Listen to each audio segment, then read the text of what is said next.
bumibilis ang palpitation ng puso, ang tibok ng dibdib, ang ating pulso. Maraming nangyayaring nakakasira sa kalusugan pag ang tao ay galit. Anger definitely harms the body. So body, soul, and spirit are all affected by anger. Well, it might be impossible to eliminate anger, but it could be minimized. Siguro naman talaga, nasa kabilang buhay ka na para mawalan ka na ng kapasidad na magalit. Pero dapat, konti na lang. Lumiliit na lang yung nagpapagalit sa atin, umiiksi na lang yung panahon na galit tayo, at kumukonti yung dahilan para tayo magalit. Now, how do we minimize anger? Siyempre, we are changed from glory to glory. We become more and more like Jesus. We become more and more God-like. Therefore, we become less and less prone to anger. Most anger is caused by what people do. Yung sinasabing offense by commission, what they commit, what they do to us, what they do around us or in our presence can make us angry. Also, most anger is caused by what people not do. Yun usually yung kinakagalit mo, yung mga ginagawa ng tao. Pero yung hindi nila ginagawa, na sa tingin mo dapat nilang gawin, yun naman yung ipinagtatampo, pinaghihinanakit, pinagdadrama. So, dalawang bagay yan. May ginawa na hindi mo gusto, o may gustong mo, pero hindi niya ginawa. Ang nagiging bunga, iba't ibang level ng galit. So, how do you minimize anger? Don't make it personal. When people do or not do things, huwag personalin ang offenses committed by people. Most of the time, it's really not you. It's them. Bakit ba siya nakasigaw? Hindi dahil dapat kang sigawan, madalas yun, kundi yung mood niya, hindi maganda. Baka may nararamdaman siyang hindi mabuti, meron siyang fears, stressed siya. Most of the time, it's really the other person. Pag lang pinersonal mo, tsaka ka lagi nagagalit. Hindi ka napansin, galit ka na. Yan naman pala, hindi ka lang nakita. O may inaalala, o may iniisip siya. Their needs, their frame of mind, their agenda, dictate people's actions. Not always a reaction to you. Kung minsan, sobra tayong self-centered, we think the whole universe revolves around us. The people do or not do things because of us. Well, sometimes that's true, but seldom. Most of the time, with or without you, that person will be like that. People's own survival, comfort, and well-being will be their priority, not yours. The sooner you accept that reality, the less you'll become angry. Yung feelings nila ang mahalaga sa kanila, hindi yung feelings mo. At madalas naman, kung aaminin din natin, di ba, yung feelings din natin ang una natin pinapahalagahan kaysa feelings ng iba. Kaya dinidikta natin how others should behave because we want to please our standards more than theirs.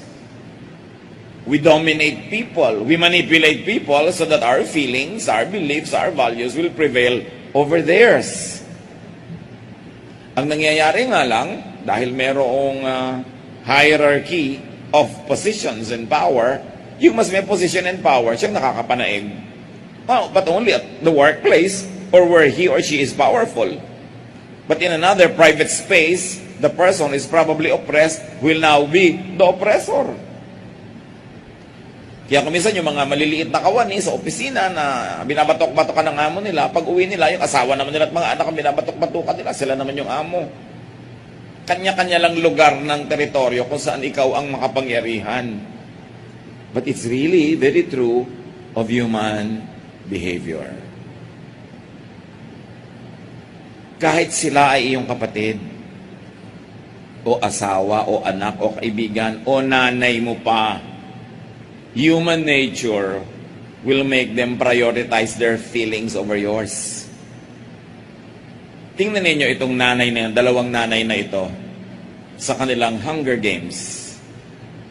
2 Kings 6:26-29. One day, as the king of Israel was walking along the top of the city wall, a woman shouted to him, "Please, your majesty, help me." "Let the Lord help you," the king said. "Do you think I have grain or wine to give you?" Kasi merong famine, merong sobrang taggutom. Then he asked, "What's the matter anyway?" The woman answered, "Another woman and I were so hungry that we agreed to eat our sons." May echo. Hindi nila kakainin ng kabayo ang baka, ang mga anak nila.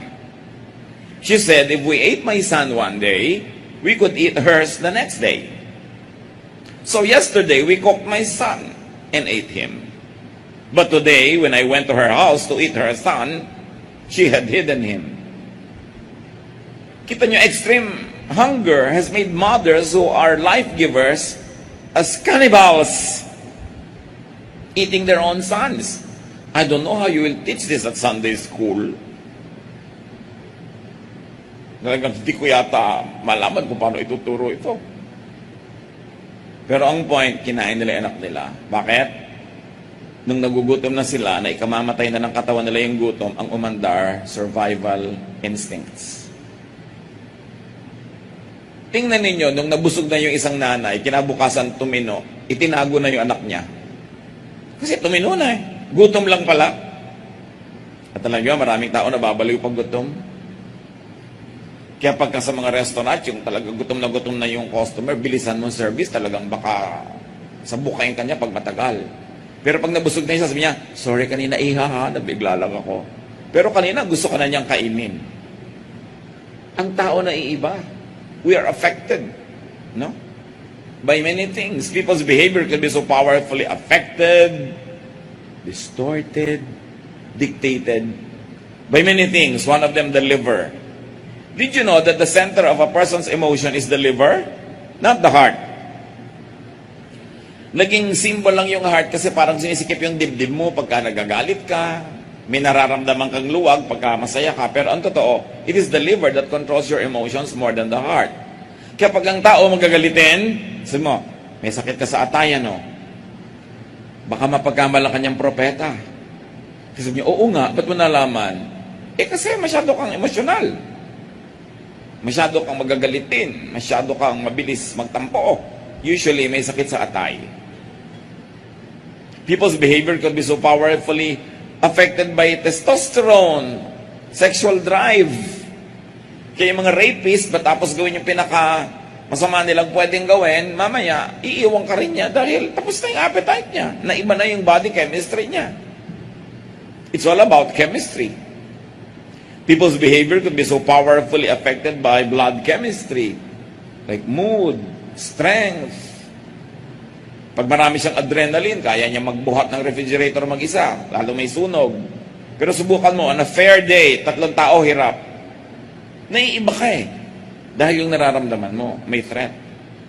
You're affected by brain electrical activity. Kaya may mga tinatawag na temporary insanity.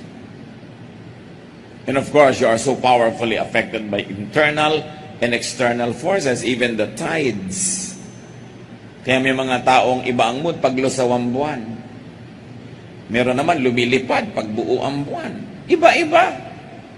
Kanya-kanya. But we are affected by the environment. So, hunger also can affect people. Alam niyo kung bakit halimbawa yung mga senior citizens, iba ang pila sa mga fast foods. Akala nyo dahil lang matanda, akala mo naman kung sino na dapat maunang iserve. Kasi maraming matanda diabetic. Masamang magutom. Ikamamatay pagka nag-hypoglycemia, bumaba masyado yung sugar. No? So kailangan pagbigyan mo, madaliin mo na yon. And people are changed by survival instincts. We have heard of many stories of cannibalism, of both people escaping repressive regimes and many people riding on rickety boats.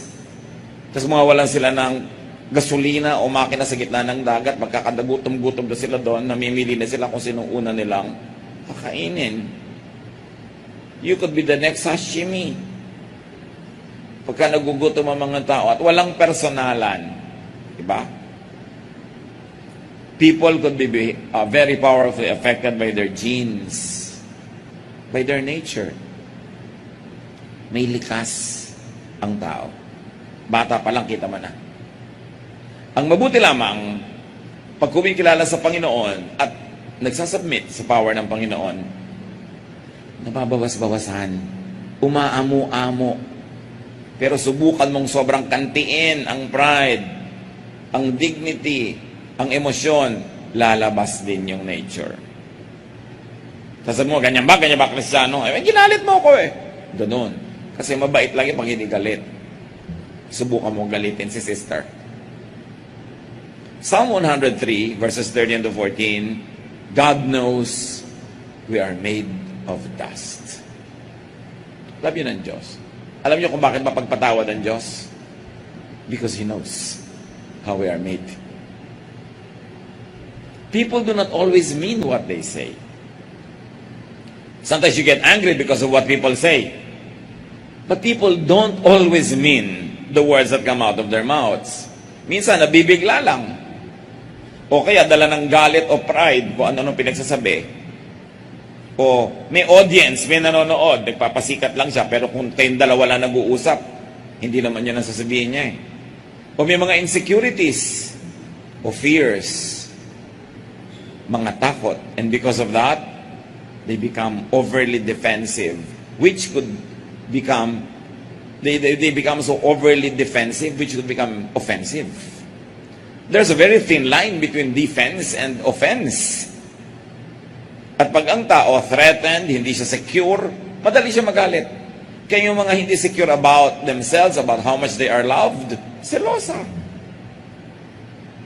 Pero kung secure na secure, less ang pagiging seloso o selosa.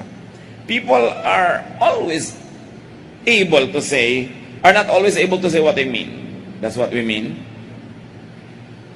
Hindi laging kaya ng tao na ipahayag kung anong tunay niyang nadarama. Hindi lang eloquent. So yung narinig mo, hindi naman pala talagang ganun-ganun yung gustong sabihin. Hindi lang magaling magsalita. Limited ang vocabulary, o hindi magaling mag-present ng mga ideas. So bibigyan mo yun ng pwesto sa puso mo bago ka magalit. People are not always able to do what they intend to do.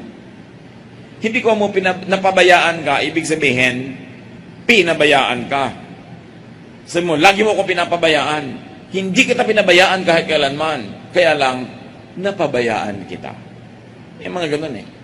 Bakit mo ko tinapakan? Hindi kita tinapakan. Natapakan kita. Diba magkaiba yun? So hindi ko mo nagawa, sinasadya.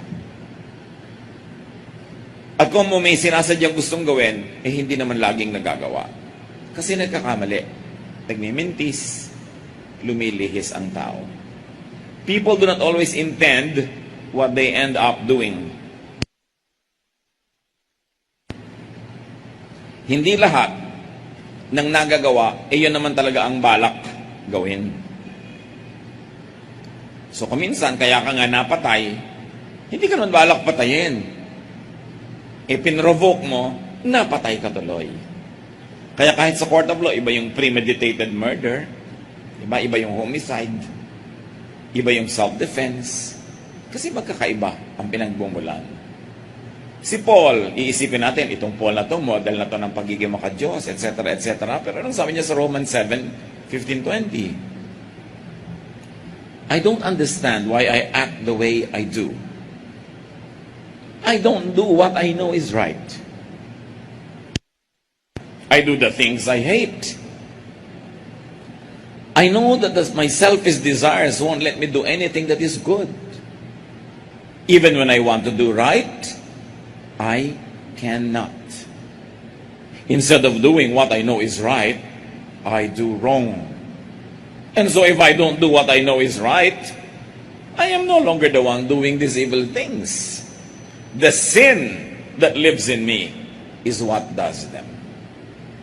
Yun ang explanation ni Paul. Kasi alam ko yung tama, alam ko yung mali. Gusto kong gawin yung tama, pero ang nagagawa ko pa rin ay mali. So, ibig sabihin, merong maling nakatira sa akin. At paminsan-minsan, o madalas pa nga, yun ang nakakapanaig. Kaya ang mahalaga sa atin, mahalin natin yung tamang nakatira doon sa tao, at ang kamuhian lang natin yung maling nakatira sa kanya, pero hindi siya. That's why Jesus loves the sinner while He hates sin. Kaya napaghihiwalay. Kapag may taong bumibigo sa'yo, gumagalit sa'yo, ihiwalay mo yung mali niyang ginagawa doon sa kanyang tama at makadiyos sa pagkatao na napapanaigan kong minsan nung evil nature, nung sinful nature. Pag napaghiwalay mo yon, dadali sa iyo na huwag masyado magalit. Kung kilala mo mga ninuno ng asawa mo, may ninuno siyang mabait, pagka ang bait-bait niya, ay, ito yung genes ng lola niya. Pag bigla siya naging violente, ito yung genes ng isang lolo umaandar. Kasi maraming genes na nakatira sa atin. Ilan ang kamag-anak nyo, ilan ang lolo at lola nyo, pag binalik nyo kay Eva at Adan, di ba ang dami nun? So paminsan-minsan, nananaigsi ka nun, kaya kuminsan kahit magkakapatid, magkakaiba na ugali.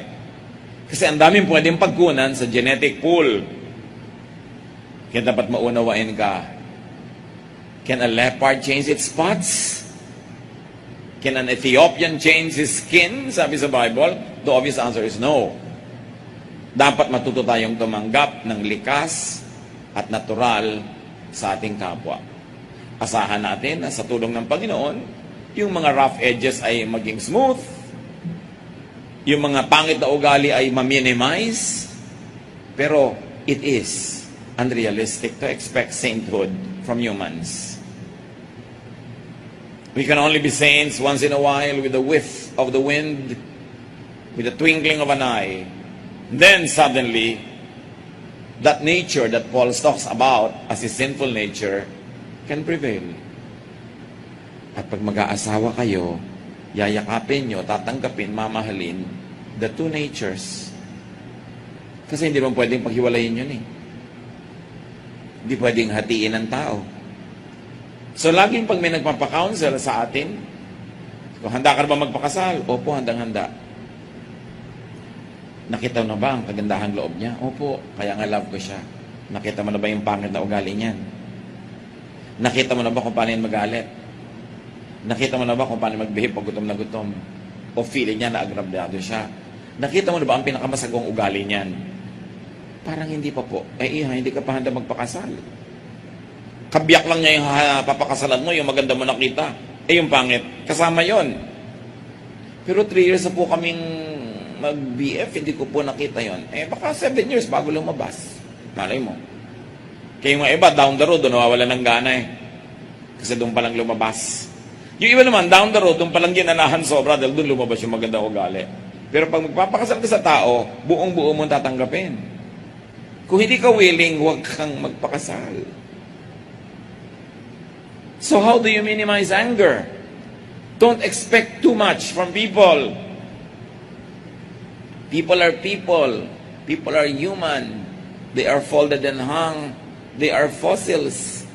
Ang mga tao para mga brands.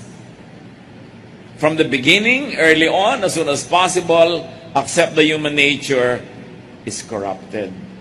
That it is selfish and could be unkind.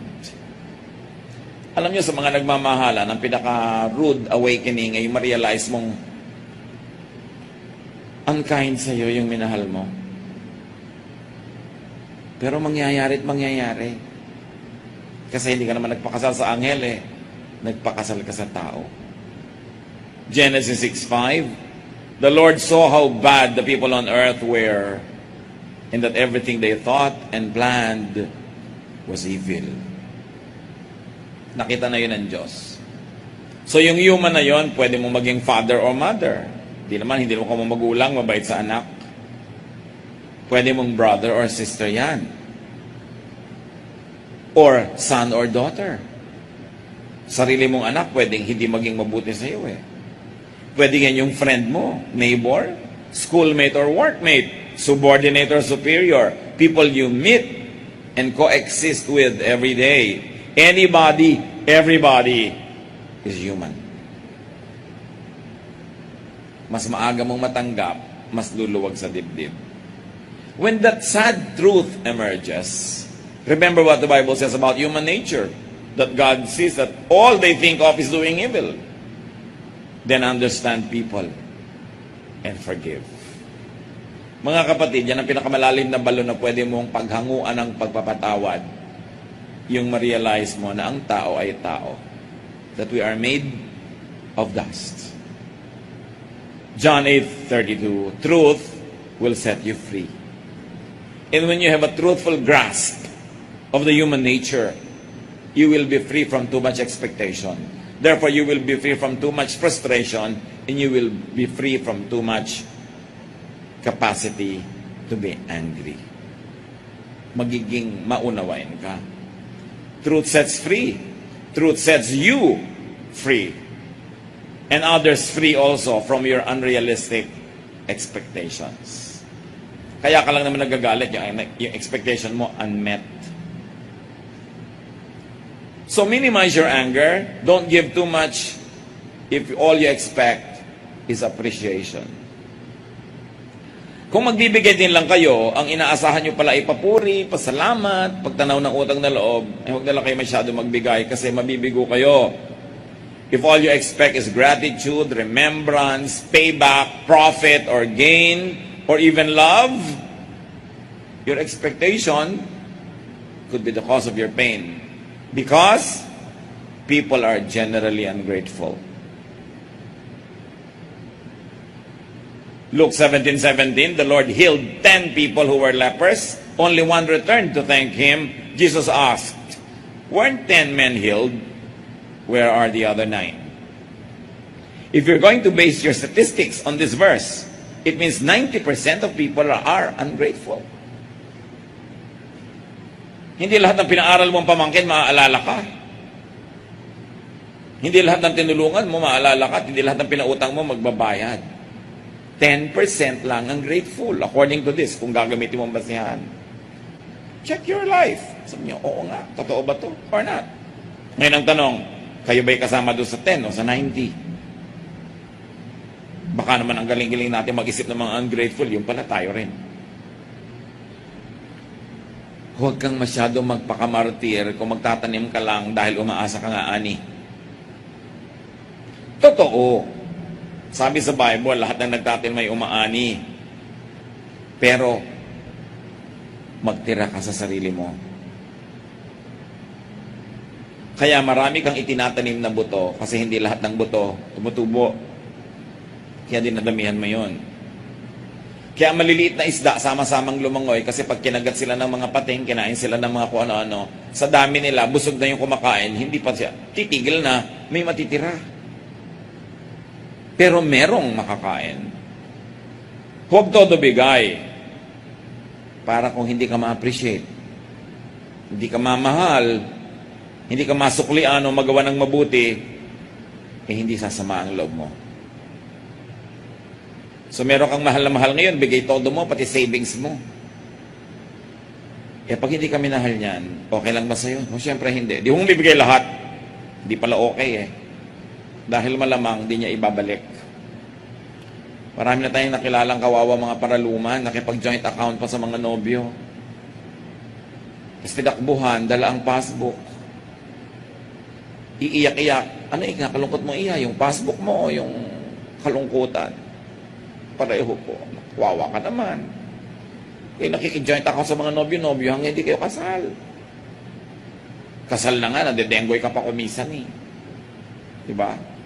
Ngayon, kung willing ka naman maging martir, hindi ka sasama ang loob, sige, bigay mo lahat. Pero kung umaasa ka ng sukle, kapalit, eh huwag may bigay lahat. Kasi paano ka nabigo ka? Magtira.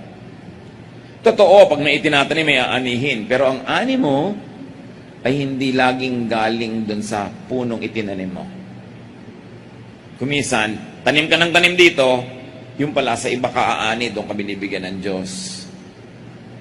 Marami sa punong itinatanim mo, hindi mo mumunga ayon sa inaasahan mo.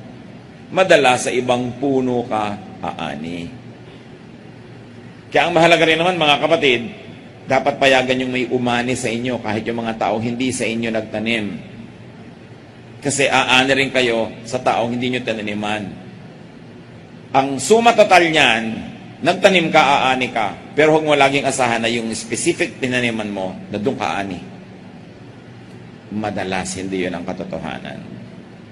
Pero kung gusto mo maging bayani o martir, be prepared to be ignored or forgotten, kahit walang thank you, sige, bigay mo todo. Kailangan lang alam mo kung anong pinapasok mo para hindi ka nagsisisi o naninisi pagkatapos. O ang dami-dami babae nagtiwala sa nobyo, ibinigay ang lahat-lahat. Hindi pa nagyegeray, nakasuko na ang bataan. Pagkatapos sinakbuhan, iiyak-iyak. Kasi nagtiwala ka. Alam nyo ba na yung nagtitiwala lang ang nadedenggoy? At ang pinagtitiwalaan nyo lang ang pwedeng manloko sa inyo. Kasi yung hindi nyo pinagtitiwalaan, walang chance. Therefore, ang pinagtitiwalaan nyo, ang mga number one sa suspects nyo, na mangloloko sa inyo. Kasi yung hindi nyo pinagtitiwalaan, paano kayo maloloko doon? Wala silang chance. Kaya huwag kang masaktan. Kung ibibigay mo ng todo na walang hinihinging kapalit. Pero kung inaantay mo yung kapalit, huwag mo ibigay lahat para hindi ka sobrang lugi. Para, remember itong mga sinasabi ko mga kapatid, para sa giver, hindi sa recipient. Kung recipient ka, dapat may kitain sa'yo yung nagtanim sa'yo. Pinagtiwalaan ka, dapat maging trustworthy ka. Minahal ka, mahalin mo rin. Pero ang kausap ko ngayon yung nagmamahal. Na kung hindi ka minahal, ihanda mo ang loob mo. Para hindi ka galit. How do you minimize anger? Consider your giving to people a form of payback to God. Matthew 25:45, whenever you failed to help any of my people, no matter how unimportant they seemed, you failed to do it for me. So Jesus says, the reverse also, whatever you do to people, you do to me. So pag nagbibigay ka sa mga tao, ang isipin mo na lang, nagsusukli-sukli ka sa kabutihan ng Diyos. Therefore, dahil ikaw yung nagsusukli, dahil nauna ka nang nabigyan ng Diyos, hindi ka na nag-iintay na mabalikan ka pat mabayaran dahil ikaw nga ito nagsukli. And it is so sweet if, despite you not expecting something in return, people are gracious and are generous and are grateful and give you something back, pabalik-balik yung giving. Pwede ka magpasalamat talaga. Pero kung hindi ka man balikan at bigyan, ituring mong nagsukli ka sa Diyos. Tapos na, amanos. Consider hindi ka nagbibigay, kundi nagbabayad. O, nagsusukli. So you see, your attitude will prepare you to be angry or will prepare you not to be angry. And it all boils down to expectation, to reasons why you do things. How do you minimize anger? Remember your own shortcomings and need for understanding and forgiveness. Today you understand and forgive. Tomorrow you get understood and get forgiven. Today you don't understand and don't forgive. Tomorrow you don't get understood and don't get forgiven. Matthew 6:14 to 15, sabi ng Panginoong Jesus, if you forgive others for the wrongs they do to you, your Father in heaven will forgive you. But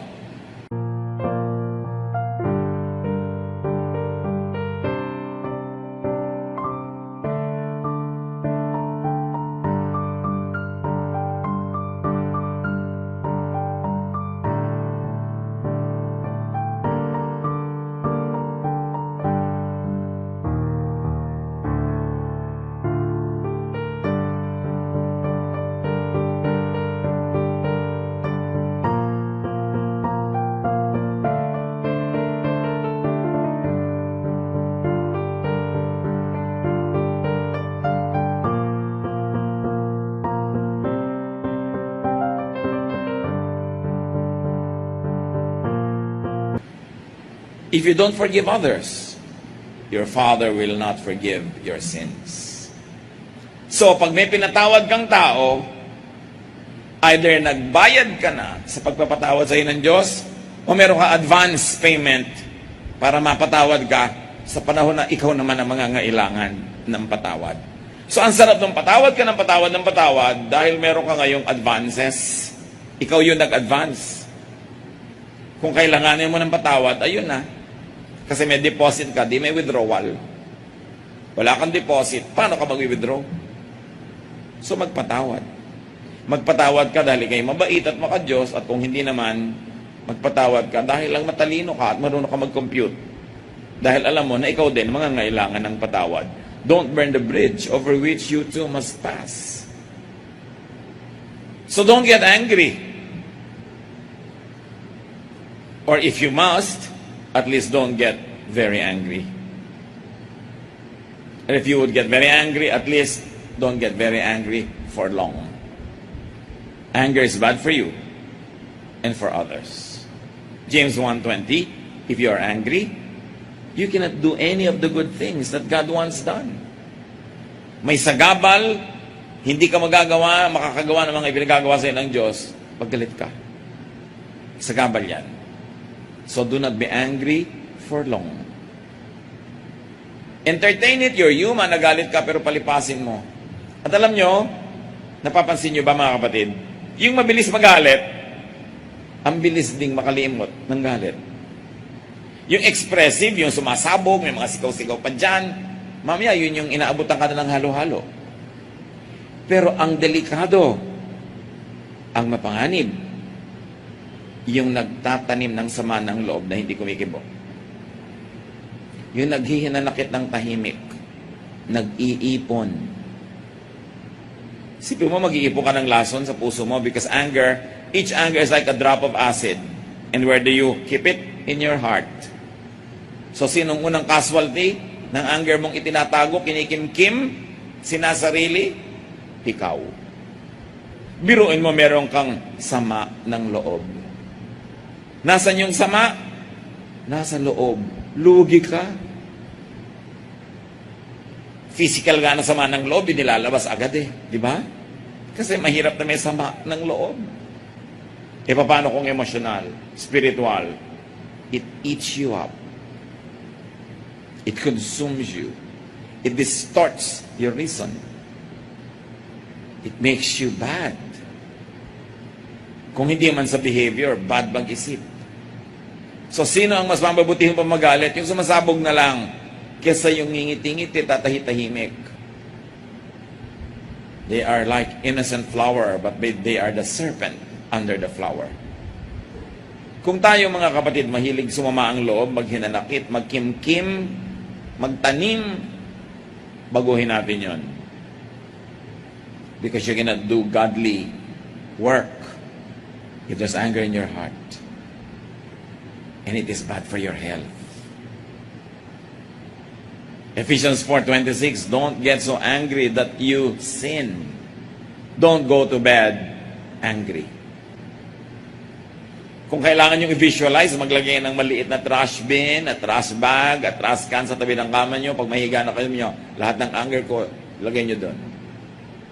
Ngayon, pagising nyo sa umaga, huwag nyo nang damputin uli. Hayaan nyo na, itapon na ang basura. Masamang natutulog na masama loob, binabangungot. Kung namatay ka, nakasimangot ka, kasi masama ang loob mo. Huwag kayo magtanim ng sama ng loob. Maraming ganun matatampuhin. Kala mo ang bait-bait, yung pala may galit sa puso. Yun ang hypocrisy. Dapat alisin. Sa ikabubuti natin, ikabubuti ng ating kapwa, at sa ikagaganda ng relasyon natin sa Diyos. Panginoong Diyos, turuan niyo po kami na suriin ang aming mga galit. Na kung magagalit kami, dahil hindi maiwasan, huwag na magtagal. At matuto rin kaming mag-restore ng mga relationships. Higit dyan, Panginoon, turuan niyo kaming huwag manggalit ng kapwa. Huwag maging katisuran na kami ang dahilan kaya sila nagagalit. Make us sensitive to the feelings of others, especially people to whom we have duties to perform. Sa mga taong may pananagutan kami dahil sa relasyon, turuan niyo huwag namin silang galitin sa pamamagitan ng pagiging tapat sa aming pakikitungo sa kanila. Suriin niyo kami, Lord. Patawarin niyo kami kung kami ay madalas makalimot at magalit. At ipaalala niyo ang mga bagay na ito at sariwain niyo sa amin parati para matukso man kami magalit. Makadapo man ang galit sa aming mga sanga, ay hindi ito magtagal at magpugad doon, kundi agad-agad naming itaboy dahil hindi mabuti sa amin, hindi mabuti sa kapwa, at ayaw nyo na pamugaran kami ng galit. Teach us, Lord. Pagbulay-bulayan natin sumandali sa katahimikan at nawa, lahat tayo, we will emerge from this gathering enlightened, strengthened, empowered, not to be angry as often and as long. Dear Lord, help your people. Teach us to receive your grace of forgiveness and the spirit of forgiving.